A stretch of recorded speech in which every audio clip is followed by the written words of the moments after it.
বন্ধুরা, আজকে আমি মিষ্টি কুমড়া ভর্তা করব। তো আমার ঝাল পেঁয়াজ আর রসুনটা একটু হালকা করে ভেজে নিয়েছি। এখন এই মিষ্টি কুমড়াটা একটু হালকা করে, অল্প একটু ছিল যেহেতু, সেহেতু আমি এরপরেই নিচ্ছি। একটু পাতলা পাতলা করে কেটে নিলে অনেক ভালো হয় আর কি, তাড়াতাড়ি সেদ্ধ হয় আর কি, সেদ্ধ করাও যায়। তো আমি একটু এই প্রসেসে করলাম আর কি। তবে অল্প কুমড়া থাকলে পাতলা পাতলা করে কেটে হালকা তেলের পরে দিয়ে, মানে তেলের পরে ভাজি করব। এক রকমের ভর্তা করব, মাছের ভর্তা করব, পাঙাশ মাছের ভর্তা। কুমড়ার পাঙাশ মাছের ভর্তা অনেক মজা লাগে খেতে। কাঁচকলা ভর্তা।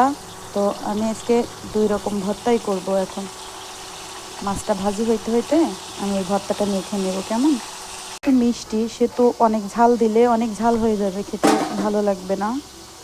তো এখন দিয়ে দিলাম আমি একটু লবণ, যেহেতু আমি লবণ দিছিলাম না। তো এরকমটাই হয়ে যাবে যখন আপনারা মিষ্টি কুমড়োকে পাতলা পাতলা করে কেটে নেবেন। পুরো করে দিলেও হয়, দেখেন কত নরম হয়ে গেছে। এগুলো অনেক খেতে অনেক মজা। এই যে মিষ্টি কুমড়ো ভর্তা, সিম ভর্তা, গরম শুধু ভর্তা হবে আর কি, পাঙ্গাস মাছের ভর্তা হবে। হ্যাঁ, মাছটা পোড়া পোড়া হয়ে গেছে রে, সমস্যা নেই, ভাজিটা ভালো হয়ে গেল আর কি। ভর্তা করলে পোড়া পোড়া হইলে কিছুই হয় না।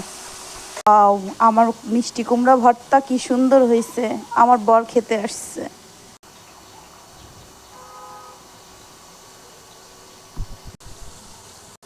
কি মজা!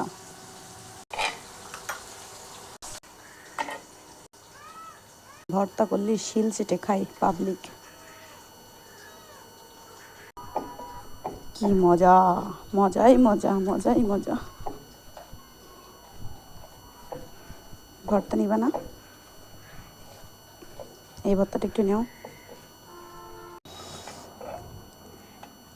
আমার ধনে পাতাটা নেই, ধনে পাতা থাকলে এখন কত সুন্দর হইতো, আরো সুন্দর হইতো। ওয়াও, কি সুন্দর দেখাচ্ছে আমার মাছের ভর্তা। মাছ ভর্তা পর্যন্ত খাওয়ার টাইম নেই, এতে করেই খাওয়া শুরু করব। দাও, 1 চামচ দাও, 1 চামচ দাও, দাও দাও দাও দাও। ওয়াও।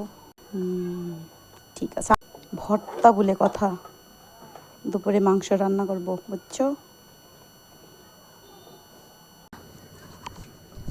জিয়াল লাগবে। কি দেখতে কি সুন্দর হয়েছে।